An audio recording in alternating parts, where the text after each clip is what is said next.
Hello my dears, and welcome back to my corner of the internet. I'm Shannon, and today I've got another spoiler-free book review to share with you guys.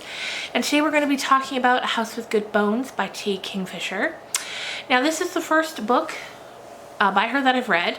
I've heard a lot about her though. I've heard people talking about a few of her books over the past year or two.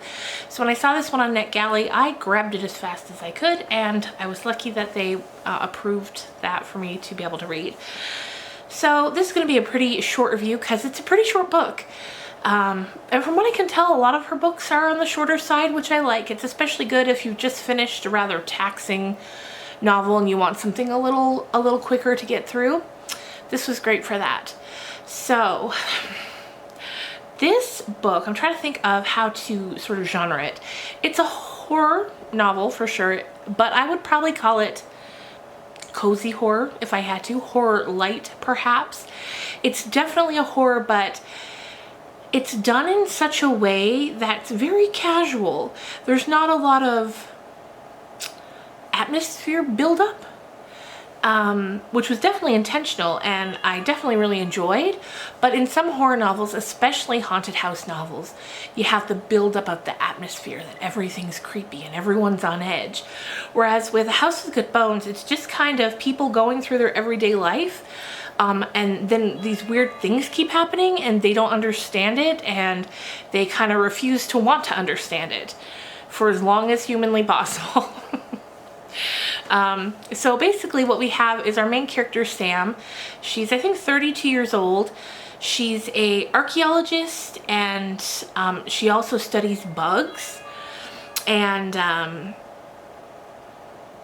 the dig that she was working on, or was about to go work on, got put on hold, and she had subletted her room in her apartment or something like that, and so she needs somewhere to go. So she decides she's going to go and spend some time with her mom. Now, her mom lives in the house that she grew up in, but originally it was her grandmother's home. So it's like her mom and her brother lived there for a lot of the time when they were kids, when Sam and her brother were kids, but it had originally been their grandmother's home. And when they were younger, the grandmother was alive and lived there with them, but then she got older, left the house to the mom, and so now it's the mom's home. And so the last time Sam had been there, her mom had like repainted everything to her own taste, because now it was her home, and so she had repainted, redecorated, done the whole bit. But now Sam goes home to spend a few months with her mom, and first of all, she pulls into the driveway and sees that there's a vulture perched on the mailbox, which right off the bat you're like, well, that's probably not a good sign. It just probably isn't. And so she goes inside, and the first thing she notices that really takes her aback is that all of the redecorating her mom had done has now been undone, and it looks exactly like it did when Sam was a kid, when her grandmother owned the house. And Sam's kind of like, what is going on here? So that's the info we get in the first, chapter or two. Then as the story goes on, we see Sam begin to worry, like, what's going on with her mom? Why has her mom done this? Even like so far as like old artwork that used to be on the wall when her grandmother lived there, that her mom had always hated and had replaced, is now back up on the walls, and her mom's art is gone. And so Sam's like, what's going on? So that's where the story kicks off, and it's definitely a bit of a slow burn at first, because like I said, it's just, there's not a lot of atmosphere being built in like, ooh, it's a spooky haunted house. It's just a house. It's not even that old. Her grandmother was the first person to live in it, so it's like 30 years old, 40 years old. So it's just Sam trying to figure out what's going on, if her mom is okay. Does she have some sort of medical condition? Is it dementia? What's going on here? And then once we hit, past the halfway mark, we find out what's going on, and it definitely, things get a little crazy for a while.